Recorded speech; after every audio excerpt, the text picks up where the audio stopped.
श्री स्वामी समर्थ सगळ्यांना. तर आज आपण बनवणार आहोत संक्रांत स्पेशल तिळाची वडी. खुसखुशीत अशी तिळाची वडी. अजिबात कडक होत नाही ही वडी. तुम्ही बघू शकता कशी झाली आहे. कडक नाही झाली, तोंडात टाकताच विरघळते ही वडी.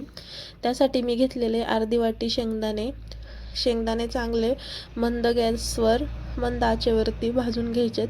शेंगदाणे जास्त करपवायचे नाही आहेत. मोठ्या गॅसवर नाही आपल्याला जास्त भाजायचे, मीडियम गॅसवरच शेंगदाणे भाजायचे आहेत, करपून नाही घ्यायचे. शेंगदाणे जर करपले तर आपली वडी थोडीशी कडसर होईल.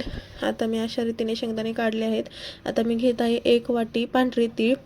पांढरे तीळ हे खरपूस असे भाजून घ्यायचे आहेत. मोठ्या गॅसवर नाही भाजायचे, गॅस मीडियम फ्लेम ठेवायचा आहे. पाहू शकता तुम्ही तडतडतील. जेव्हा ते तडतडायला लागतात तेव्हा ते काढून घ्यायचे आहेत. शेंगदाण्याची साले काढून घ्यायचे आहेत आपण, शेंगदाण्याची साले नाही ठेवायची. अशा रीतीने तीळही काढून घेतलेले आहेत मी. आता पॅनमध्ये मी टाकते 2 चमचे तूप. तुपामध्ये टाकते 1.25 वाटी गूळ टाकते मी. 1 वाटी आणि थोडासा 1 वाटीला जास्त असा गूळ टाकते. त्यामध्ये मी टाकणार आहे 2 चमचे पाणी. पाणी थोडंसंच टाकायचे, पाणी जास्त नाही टाकायचं. 2 चमचेच पाणी टाकायचं आपल्याला. आणि त्या पाण्यामध्येच आपण गुळाचा पाक करून घेणार आहोत. बघू शकता तुम्ही पाक कसा वितळतोय.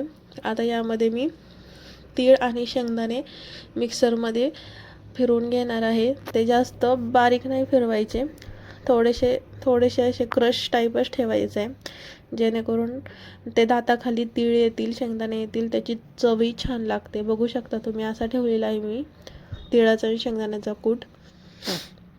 आता थोडं थोडं करून आपण सगळं तीळ आणि शेंगदाण्याचा सगळा कूट आपण त्यामध्ये ॲड करणार आहोत. पाहू शकता तुम्ही मिश्रण कशा पद्धतीने झालेलं आहे. बघा, मी सगळा शेंगदाण्याचा आणि तिळाचा सगळा कूट त्यामध्ये टाकलेला आहे. चांगलं 2 मिनटं चांगलं परतून घ्यायचं आहे आपण, खरपूस भाजून घ्यायचं आहे. पाहू शकता तुम्ही ते तीळ आणि शेंगदाण्याचा कसा स्पंज झाल्यासारखं व्हायला लागलं आहे, बबल्स ॲड व्हायला लागलेत त्याच्यामध्ये.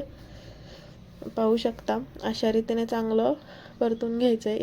याच्यानंतरून मी एका प्लेटमध्ये तेल लावून घेणार आहे, जेणेकरून आपली वडी खाली चिकटणार नाही. आता हे मिश्रण आहे ते मी सगळं त्या ताटलीमध्ये काढून घेते.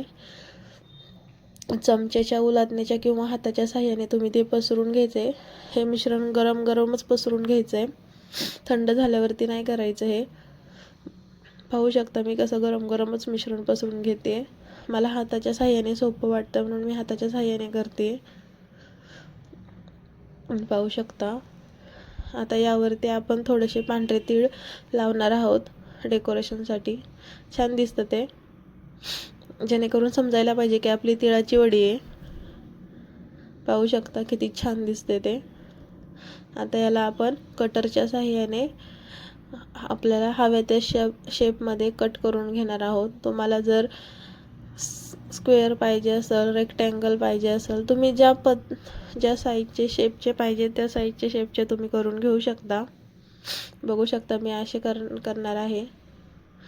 साईज छोटी मोठी पाहिजे तशी तुम्ही करून घेऊ शकता. आणि खूप छान होते ही वडी, नक्की ट्राय करा. अजिबात कडक होत नाही. लहान मुलांपासून वडीलधाऱ्या मोठ्या व्यक्तींपर्यंत खाऊ शकतात अशी आहे ही वडी.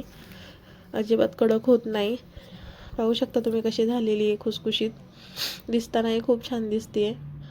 थंड झाल्यावरती आपण एका बाउलमध्ये काढून घेणार आहोत ही वडी. पाहू शकता, नक्की ट्राय करा. व्हिडिओ आवडला असेल तर लाईक करा, शेअर करा आणि चॅनल सबस्क्राईब करा. थँक्यू.